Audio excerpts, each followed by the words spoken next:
ओम भूर्भुवः स्वः तत्सवितुर्वरेण्यं भर्गो देवस्य धीमहि धियो यो नः प्रचोदयात्। गायत्री मंत्र से जीवन का पाप हरो, सुंदर सुखी बनेगा। जीवन गायत्री मंत्र का जाप करो। प्रिय भक्तगण, आज हम माता लक्ष्मी, सरस्वती और माँ पार्वती की कथा का श्रवण करेंगे, क्योंकि इन माताओं के बिना हमारा जीवन अधूरा है, नरक के समान हो जाता है। आज की कथा का प्रसंग है। अगर आप यह कहानी सुन रहे हैं तो पूरा सुनिए। इस कथा को आधा अधूरा छोड़कर जाने की गलती मत करिएगा, क्योंकि इस पवित्र कथा को पूरा सुनने से मन चाहा फल की प्राप्ति होगी। इसलिए इस कथा को पूरा सुने। आप शिव भक्त हैं तो भोलेनाथ का अनादर ना करें। माता लक्ष्मी ने सरस्वती को श्राप क्यों दिया, और माता सरस्वती ने भी माँ गंगा सहित माँ लक्ष्मी को श्राप दिया? आखिर क्यों? क्या है इस श्राप के पीछे का रहस्य? इस कथा से हमें यह भी पता चलेगा कि हम सदा धनवान और विद्यावान कैसे रह सकते हैं। ऐसा क्या करें कि माता लक्ष्मी हमारे घर से कभी ना जाए। यदि आप इस कथा को पूरा सुनेंगे तो कथा के अंत में इसके उपाय भी जान पाएंगे, जिससे माँ पार्वती ने स्वयं माँ काली को बताया था। तो इस उपाय को हम आपके साथ भी साझा करेंगे और बताएंगे कि ऐसा हम क्या करें जिससे कि ये दोनों माताओं की कृपा हमारे ऊपर बराबर लगातार बनी रहे। क्योंकि कहा जाता है कि हमेशा से माता लक्ष्मी और सरस्वती में द्वंद्व होता आया है। तो ऐसा क्या करें कि दोनों देवियां हमारे घर में अपनी कृपा बनाए रखें। इस कथा के अंत में हम इसका रहस्य जानेंगे। तो ये कथा बड़ी ही रोचक और बड़ी ही मनोहारी है। ये माताएं जो हमें मनुष्य कहलाने योग्य बनाती हैं, हमारी माता है। इनके बिना तो हम पशु समान हैं। तो ऐसे में जिनके कृपा से हम सुख समृद्धि ज्ञान प्राप्त करते हैं, तो हमें इनकी कृपा तथा गाथा जरूर सुननी चाहिए। तो चलिए इन माताओं को अपने हृदय में उतार कर इनकी श्रद्धा पूर्वक कथा का श्रवण करें और अपने आप को कृतज्ञ करें। हे माता लक्ष्मी सरस्वती, हे माँ गंगा, हे पावन पतित पार्वती माँ, आप अपनी कृपा उन सभी पर सदैव बनाए रखना जो माताएं, बहनें और भाई बंधु इस कथा को सुन रहे हैं, कह रहे हैं और हुंकार भर रहे हैं। उनको सुख समृद्धि देना, उनके पापों को नष्ट करके अपने चरणों में स्थान देना। माँ तो प्रिय भक्त जन कथा को प्रारंभ करते हैं। एक बार माँ सरस्वती ने ऐसा कार्य किया जिसकी कल्पना कोई नहीं कर सकता था। उस एक गलती की वजह से उनको एक ऐसा सांप मिला जिनकी वजह से उन्हें धरती पर उतरना पड़ा। इसी श्राप का परिणाम माता लक्ष्मी और गंगा को भी भुगतना पड़ा। पौराणिक कथा की मान्यता, एक बार माता सरस्वती ब्रह्मलोक में अपनी वीणा बजा रही थी। तभी माता लक्ष्मी वहां प्रकट हुई। माता सरस्वती ने उनका स्वागत किया और आसन ग्रहण करने को कहा। उन्होंने माता लक्ष्मी से हाल चाल लेते हुए पूछा कि माता आप अब ब्रह्मलोक में नहीं आती? तब अभिमान के साथ माता लक्ष्मी ने कहा कि मैं जन कल्याण के कार्य में बहुत व्यस्त रहती हूँ। आज थोड़ा समय मिला तो सोचा आपसे मिलाऊं। मुझे सबको धन, वैभव और सुख देना होता है, इसलिए समय नहीं मिलता।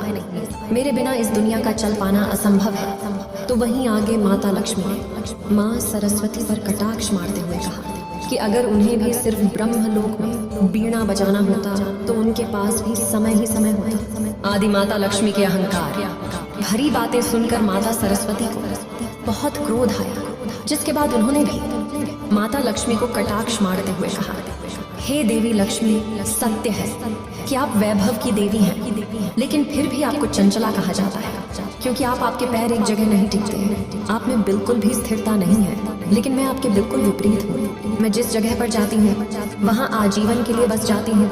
आपको तो कोई भी चुरा सकता है, डाका डाल सकता है, लेकिन मैं नहीं, बल्कि मैं तो बांटने से बढ़ती हूँ। मेरा प्रचार प्रसार जितना होगा मैं तो उतनी ही बढ़ती जाऊंगी। उन्होंने आगे कहा कि कोई भी मनुष्य कितना भी धनी क्यों ना हो, जब तक मैं उसके साथ नहीं होती उसका जीवन मिट्टी के समान रहता है। माँ सरस्वती क्रोध में आग बबूला हो रही थी, जिसके बाद आगे उन्होंने माता लक्ष्मी से कहा कि अगर मैं ना होती तो यज्ञ मंत्रोच्चारण मुमकिन न होता। बिना विद्या और ज्ञान के किसी भी मनुष्य का जीवन संभव नहीं है। साथ ही उन्होंने यह भी कहा कि उनके मंत्रों के बिना भगवान विष्णु की पूजा भी अधूरी है। माता सरस्वती के तर्कों से माता लक्ष्मी संतुष्ट नहीं हुई और ना ही अपनी बातों से हिली, जिसके बाद उन्होंने कहा कि अब इस विवाद का फैसला सिर्फ और सिर्फ श्रीहरि विष्णु करेंगे, क्योंकि आपकी वाणी में तो कोई भी हरा नहीं सकता, क्योंकि आप विद्या की देवी हैं। तो इससे अच्छा है कि हम भगवान हरि विष्णु के चरणों में जाएं, उनके समक्ष जाएं और उनसे ही इस समस्या का समाधान पूछें माता लक्ष्मी के। यह कहने के बाद माता सरस्वती ने कहा तो ठीक है, मुझे भी यह प्रस्ताव मंजूर है, चलिए चलते हैं भगवान विष्णु के पास। बस फिर क्या होना था, दोनों देवियां इस बात का फैसला करने के लिए विष्णु लोक के लिए रवाना हो गई। बता दें कि वहां पहले से ही देवी गंगा भगवान विष्णु के चरणों में बैठी हुई थी। श्री हरि को ध्यान में लीन देखते ही माता लक्ष्मी उनके पास जाकर बैठ जाती है, लेकिन कोई भी माँ सरस्वती को बैठने के लिए नहीं कहता, जिससे वे नाराज हो जाती है। बस फिर क्या, क्रोध में लाल माता सरस्वती ने माता लक्ष्मी से कहा कि आप खुद मुझे यहाँ लेकर आए हैं और आपने मुझसे बैठने के लिए भी नहीं कहा। क्या विष्णु लोक में ऐसे ही अतिथियों का आदर किया जाता है? इस पर माता लक्ष्मी बोली कि मेरा निवास श्री हरि के हृदय में है और देवी गंगा को स्वयं प्रभु हरि ने अपने चरणों में स्थान दिया है। इसके अलावा उनके पास कोई जगह खाली नहीं है जहां आपको स्थान दिया जा सके। इतना कहकर दोनों देवी माता लक्ष्मी और गंगा जोर जोर से हंसने लगी। अपना उपहास उड़ाता देखकर सीमा बढ़ जाती है। माँ सरस्वती ने माँ लक्ष्मी से कहा कि आपको बड़ा अभिमान है अपने वैभव और श्री हरि के हृदय में होने का, तो मैं आपको यहाँ से दूर कर दूंगी और मैं एक दिन भगवान श्री हरि विष्णु के हृदय में स्थापित हो जाऊंगी। यह कहकर माँ सरस्वती ने माता लक्ष्मी को श्राप दे दिया और कहा कि आप विष्णु लोक छोड़कर धरती पर चली जाएंगी और आप तुलसी के रूप में जन्म लेंगी, जहाँ जाकर आपका भगवान विष्णु से कोई संबंध नहीं रहेगा और धरती पर आपका विवाह किसी असुर से होगा। आपको बता दें कि यही माँ लक्ष्मी पृथ्वी लोक पर एक राजा की पुत्री के रूप में जन्म लिया, जिनका नाम वृंदा का विवाह ही जालंधर नाम के असुर से हुआ था। वही माता लक्ष्मी को दिए गए श्राप को सुनकर देवी गंगा माँ सरस्वती पर क्रोध आ गया। उन्होंने माँ सरस्वती को श्राप दे दिया कि वो भी धरती पर नदी बनकर प्रकट होंगी। यह श्राप का सिलसिला यही नहीं थमा माता लक्ष्मी की तरफदारी में। देवी गंगा ने माँ सरस्वती को तो श्राप दे दिया, लेकिन माँ सरस्वती को यह भेदभाव बिल्कुल भी नहीं भाया।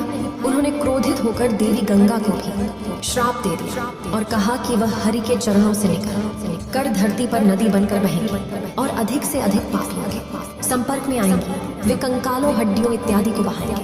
प्रिय भक्तगण, क्रोध की अग्नि में तपते हुए तीनों देवी ने एक दूसरे को श्राप तो दे दिया, लेकिन जब उनका गुस्सा शांत हुआ तो वो तीनों बहुत पछताती हैं।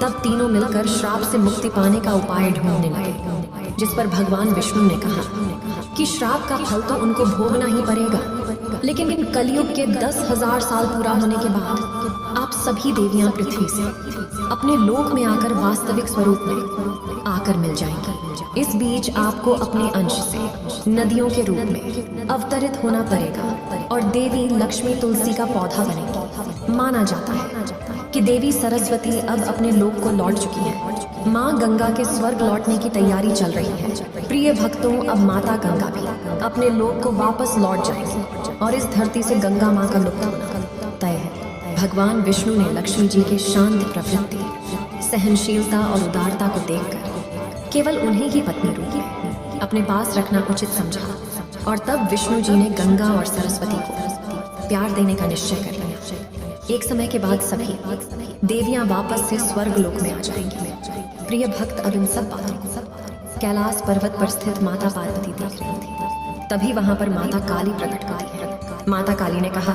हे देवी, आपके ही अंश रूपी देवियां माता लक्ष्मी और माँ सरस्वती आपस में लड़ रही हैं। ये कैसी व्यथा है? तब माता पार्वती ने कहा, हे देवी काली, जहाँ लक्ष्मी है वहाँ तो सरस्वती से द्वंद्व होगा ही। ये तो कालांतर से सर्वदा से यही चला आ रहा है कि लक्ष्मी और सरस्वती में द्वंद्व होता ही है। यह सुनकर माता काली ने कहा, हे देवी, इन दोनों में द्वंद्व हो रहा है तो आप ऐसा कोई एक उपाय बताएं जिससे कि मनुष्य के जीवन में कल्याणकारी हो, जहाँ लक्ष्मी और सरस्वती एक साथ निवास करें, दोनों में कभी भी तकरार ना हो, जहाँ ये लोग खुशी पूर्वक उस व्यक्ति के जीवन में, उस घर में रहे। यह सुनकर माता पार्वती ने कहा, हे देवी, इसका उपाय है, परंतु आप बताइए कि किस प्रकार से मनुष्य के जीवन में लक्ष्मी और सरस्वती आपस में लड़ते रहते हैं, क्या कारण है? कोई उदाहरण बताइए। तब माता काली ने कहा, हे देवी जगत जननी सुनी। जिस घर में समृद्धि आती है उस घर में लक्ष्मी का वास हो जाता है। जब लक्ष्मी आती है तो सारा ध्यान उन्हीं पर चला जाता है। वह घर में विलासिता और खुशहाली लाती है और जल्द ही घर पर साधारण सफेद गहने पहने हुए सरस्वती को सब भूल जाते हैं और सारा ध्यान भारी सोने के आभूषणों से लदी लाल साड़ी से सजी लक्ष्मी पर केंद्रित हो जाता है। सरस्वती जल्द ही निराश और अस्वीकार महसूस करती है और वह उस घर को छोड़ देती है। जैसे ही सरस्वती घर छोड़ती है लक्ष्मी की बड़ी बहन और लक्ष्मी घर में कदम रखती है। वह अराजकता, संघर्ष, बीमारियां और अंततः विनाश पैदा करती है। एक बार जब लक्ष्मी को और लक्ष्मी की उपस्थिति का एहसास होता है तो वह चंचला स्वभाव में और लक्ष्मी की विनाशकारी नजर के कारण ऐसा घर छोड़ देती है। तब लक्ष्मी अकेले ही घर में विनाश का नियत रचाती है जब तक कि पूरा घर पूरी तरह से नष्ट न हो जाए।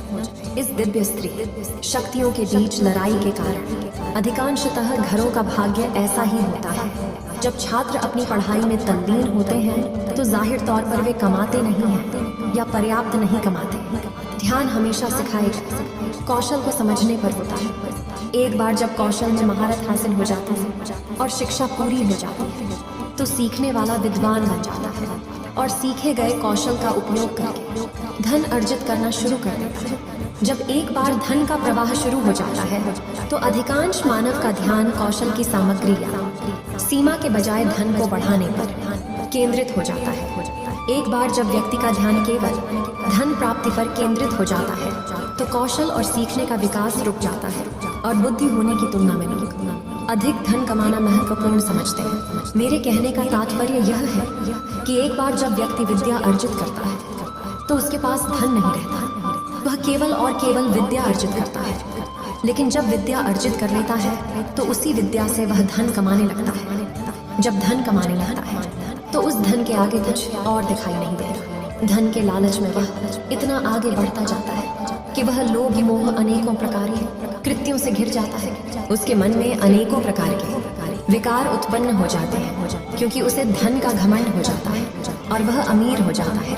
उसके अंदर तमाम तरह के विकार उत्पन्न हो जाते हैं। हे माता पार्वती, जहाँ विकार हो जाता है, घमंड और ईर्ष्या हो जाता है, वहाँ पर माता सरस्वती नहीं टिकती, वहाँ से चली जाती है। वे वहाँ पर अपना अपमान समझती हैं और इन्हीं अभिमान और घमंड के कारण अलक्ष्मी अपना पैर पसार देती है और वहाँ से माता लक्ष्मी को भी जाना पड़ता है। इस प्रकार दोनों देवियां वहाँ से चली जाती हैं और उस घर में अलक्ष्मी का वास हो जाता है और घर पूरी तरह से बर्बाद होने लगता है। तो हे देवी, मैंने आपको उदाहरण बता दिया, अब आप बताइए हम किस प्रकार से माता लक्ष्मी और माँ सरस्वती को एक साथ में अपने घर में विराजमान कर सकते हैं। दोनों की कृपा एक साथ कैसे पा सकते हैं? यह सुनने के बाद माता पार्वती ने कहा, ये देवी काली सुनिए, लक्ष्मी और सरस्वती एक घर में कैसे रह सकती हैं? इनका उपाय मैं बताती हूँ। यदि घर में विष्णु जी की पूजा होती है तो लक्ष्मी उस घर में अचल रूप से रहती है। विष्णु लक्ष्मी को अपने हृदय में रखते हैं और माता सरस्वती को अपने कंठ में छिपाकर रखते हैं। चूंकि सरस्वती और लक्ष्मी स्थायी रूप से विष्णु के साथ रहते हैं और लक्ष्मी विष्णु को प्रभावित नहीं कर पाती, तो ऐसे में घर समृद्ध हो जाता है और घर में खुशहाली आ जाती है। तो हे देवी, अगर घर में किसी भी मनुष्य को धन और विद्या दोनों चाहिए तो उन्हें सबसे पहले भगवान विष्णु की आराधना करनी चाहिए और उन्हें अपना इष्ट बनाना चाहिए। जहाँ भगवान विष्णु रहेंगे वहाँ तो माता लक्ष्मी स्वयं रहेंगी और माता सरस्वती के तो कहने ही क्या, वो तो सदैव भगवान विष्णु के कंठ में विराजमान होती है। भगवान विष्णु जब आशीर्वाद देते हैं तो पूरा घर धन संपन्न और ज्ञान से परिपूर्ण हो जाता है। तो इस प्रकार से मनुष्य को अपने जीवन को सार्थक बनाने के लिए भगवान विष्णु के शरण में जाना चाहिए, जिससे कि उन्हें धन की देवी लक्ष्मी और माता सरस्वती के दोनों का आशीर्वाद प्राप्त हो सके। यह सुनकर माता काली प्रसन्न हुए। उन्होंने कहा, हे देवी, हे जगत जननी, आपके चरणों में कोटि कोटि नमन। माता काली ने कहा, आपने सत्य कहा देवी। रावण एक विद्वान व्यक्ति और उच्च कोटि का ब्राह्मण था, लेकिन किसी मूल्यवान वस्तु को अपने पास रखने की लालसा उसके विनाश का कारण बनी। महाभारत के युद्ध से ठीक पहले दुर्योधन और अर्जुन के युद्ध में समर्थन के लिए कृष्ण ने अपने आप को 2 भागों में बांटा उन्होंने अपनी नारायणी सेना और खुद को लेने को कहा कि तुम दोनों में जो चाहे वह मांग सकता है, लेकिन दुर्योधन ने भगवान कृष्ण को न चुनकर भगवान कृष्ण के नारायणी सेना को चुना। लेकिन वो तो भूल गया था कि भगवान कृष्ण ही साक्षात भगवान विष्णु है। उनके पास तो लक्ष्मी भी है, उनके पास तो सरस्वती भी है, जिनके कारण वह युद्ध में विजयी होगा। तो हे माता, मुझे अब समझ में आ गया, जो सिर्फ और सिर्फ लक्ष्मी के पीछे ही भागेगा वह एक दिन विनाश की तरफ जरूर जाएगा। माता लक्ष्मी को पाने के लिए उनके पति नारायण का पूजा अवश्य करना पड़ेगा। अगर उनकी पूजा अर्चना की जाएगी तो माता लक्ष्मी अति प्रसन्न होंगी। भगवान विष्णु की सेवा करके आप माता लक्ष्मी की कृपा के पात्र बनेंगे और माता सरस्वती का आशीर्वाद आपको प्राप्त होगा। नारायण के बिना नारायणी यानी कि लक्ष्मी सदैव विनाश का कारण बनेंगी। जीवों के बुद्धिमान उद्देश्य के बिना धन एक घातक हथियार है जो हमेशा आत्म विनाश करेगा। अब आइए आगे बढ़ते हैं माता सरस्वती की कथा की तरफ। माता सरस्वती के जन्म उत्पन्न होने की कथा सुनाते हैं। उनके जन्म के पीछे की छोटी सी कथा आपके साथ साझा करते हैं। पुराणों के अनुसार एक बार ब्रह्मा जी धरती पर विचरण करने निकले और उन्होंने मनुष्य और जीव जंतुओं को देखा तो सभी नीरस और सांप दिखाई दिए। यह देखकर ब्रह्मा जी को कुछ कमी लगी और उन्होंने अपने कमंडल से जल निकालकर पृथ्वी पर छिड़क दिया। जल छिड़कते ही 4 भुजाओं वाली एक सुंदर स्त्री प्रकट हुई, जिसके एक हाथ में वीणा, एक हाथ में माला, एक हाथ में पुस्तक और एक हाथ में वर मुद्रा थी। चतुरानन ने उन्हें ज्ञान की देवी माँ सरस्वती के नाम से पुकारा। ब्रह्मा जी की आज्ञा के अनुसार सरस्वती माँ ने वीणा के तार झनकार दिए, जिससे सभी प्राणी बोलने लगे। नदियां कल कल बहने लगी। हवा ने भी सन्नाटे को चीरते हुए संगीत पैदा किया। तभी से बुद्धि संगीत की देवी के रूप में सरस्वती की पूजा की जाती है। पौराणिक कथाओं के अनुसार एक बार देवी सरस्वती ने भगवान विष्णु को देख लिया था और उन पर मोहित हो गई। वह उन्हें पति के रूप में पाना चाहती थी। लेकिन जब भगवान कृष्ण को पता चला तो उन्होंने कहा कि वह केवल राधा रानी के प्रति समर्पित है। लेकिन सरस्वती को मनाने के लिए उन्होंने वरदान दिया कि आज से माघ के शुक्ल पक्ष की पंचमी को समस्त विश्व तुम्हारी विद्या और ज्ञान की देवी के रूप में पूजा करेगा। उसी समय से भगवान श्री कृष्ण ने सबसे पहले देवी सरस्वती की पूजा की। तब से लेकर निरंतर पंचमी के दिन माँ सरस्वती की पूजा लोग करते आ रहे हैं। किंवदंतियों के मुताबिक ज्ञान की देवी माँ सरस्वती का इस दिन जन्म हुआ था। सृष्टि के रचयिता ब्रह्मा जी के मुख से सरस्वती विकसित हुई थी। वहीं पश्चिम भारत में माँ सरस्वती को भगवान सूर्य की बेटी के रूप में जाना जाता है। मान्यता है कि सरस्वती के शादी कार्तिकेय से हुई है। दूसरी ओर पूर्वी भारत में सरस्वती को पार्वती की पुत्री माना जाता है। उन्होंने भगवान विष्णु के 3 पत्नियां सरस्वती, गंगा और लक्ष्मी ये से कहा जाता है। तो प्रिय भक्तों, इस प्रकार से हमारे भारतवर्ष में माता सरस्वती को लेकर अलग अलग तरह की धारणाएं हैं। कोई उन्हें भगवान विष्णु की पत्नी कहता है और कोई उन्हें ब्रह्मा की पत्नी कहता है। परंतु जो भी हो, माता सरस्वती तो ज्ञान की देवी है। उन्हीं के रहते ही प्राणी बोलना सीखता है। नदियों की कलकल आहट है, हवाओं में संगीत है, पैर पत्तों में गीत है। देवी सरस्वती तो जीवन का आधार है। तो प्रेम से बोले माँ सरस्वती के जय। इस वीडियो को बोलते समय कोई त्रुटि हो तो मैं क्षमा चाहती हूँ। उम्मीद है आप सभी को ये वीडियो अच्छी लगी होगी। अगर आप शिव के सच्चे भक्त हैं तो चैनल को सब्सक्राइब और वीडियो को लाइक करके कमेंट में हर हर महादेव लिख दीजिए।